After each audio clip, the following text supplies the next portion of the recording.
1992 में शहीद होने वाली बाबरी मस्जिद का फैसला 2019 में आया। इस फैसले में मुसलमानों को राहत नहीं मिली। बाबरी मस्जिद की शहादत के फैसले से कबल 2005 में गाँव कशी का कानून अमल में आया।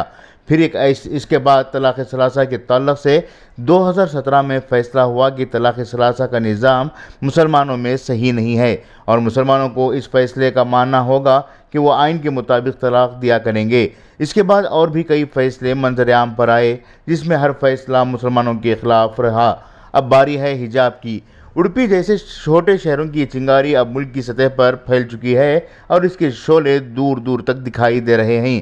कर्नाटक हाई कोर्ट में हिजाब के मामले में उबूरी राहत तो न मिल सकी, जिससे शक जाहिर हो रहा है कि कुछ ना कुछ गड़बड़ है और इस फितने को मज़ीद बिगाड़ा जा रहा है।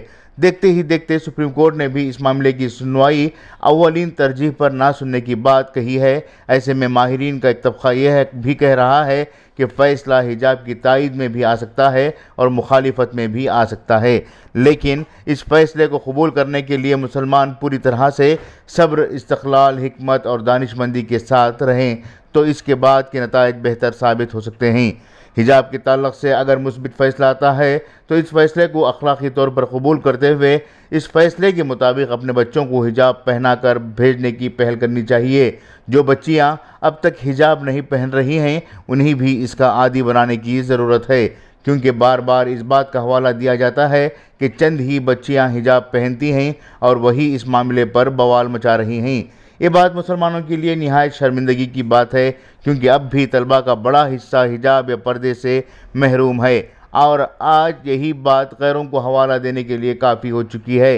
अगर मुसलमानों में हिजाब और पर्दे का इस्तेमाल मुस्बित और बेहतर तरीके से होता तो यकीनन गैरों को इसकी मुनफी मिसालें देने का मौका नहीं मिलता। अब दूसरी बात यह है कि अगर अदालत ने फ़ैसला मुनफी दिया और यूनिफॉर्म को हिजाब पर तरजीह देते हुए इसके इस्तेमाल को ममनू करार दिया तो इसके लिए भी मुसलमानों को ज़हनी तौर पर तैयार रहने की ज़रूरत है, क्योंकि भारत एक जमहूरी मुल्क है और इस मुल्क में हुकूमतें आती जाती हैं और वो क़ानून बनाते रहते हैं, लेकिन भारत का दस्तूर जिसकी बुनियादें मजबूत हैं और इन्हीं बुनियादों पर भारत के जमहूरी निज़ाम को हिलाना मुश्किल है। ऐसे में दस्तूर का इस्तेमाल किया जा सकता है।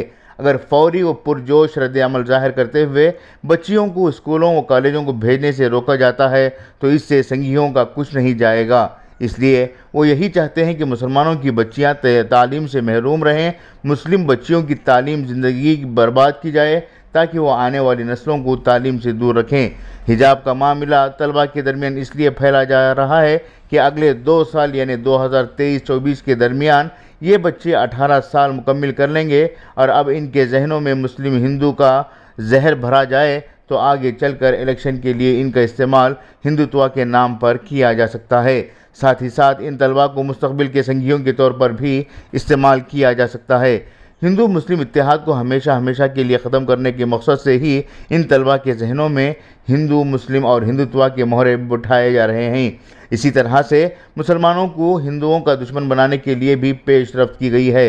अब तक गाय के मामले में मुस्लिम ताजरान निशाने पर रहे, बाबरी मस्जिद के मामले में बुज़ुर्ग लड़ते मरते और कटते रहे, लव जहाद के नाम पर शादीशुदा ज़िंदगियां बर्बाद की गईं, तलाक़ सलासा के क़ानून को पास करके मुस्लिम जोड़ों को दूर करने का काम किया गया। अब हिजाब के ज़रिए से नौजवान नस्लों के जहनों में जहर भरा जा रहा है।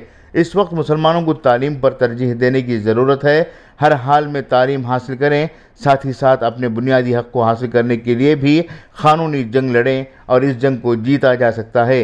अगर अदालत हुक्म देगी कि मुसलमान स्कूल व कॉलेज में हिजाब या पर्दा करके ना जाएं तो इसके लिए मुतबादिल घूंघट है, घूंघट का इस्तेमाल करें, ओढ़नी को सर पर बांध लें। इस तरह से स्कूलों में मौजूद दीगर मूर्ति वगैरह को भी क़ानूनी जंग से हटाने के लिए पेशरफ्त करें, तब जाकर इनकी समझ में कुछ सही बातें आ सकती हैं।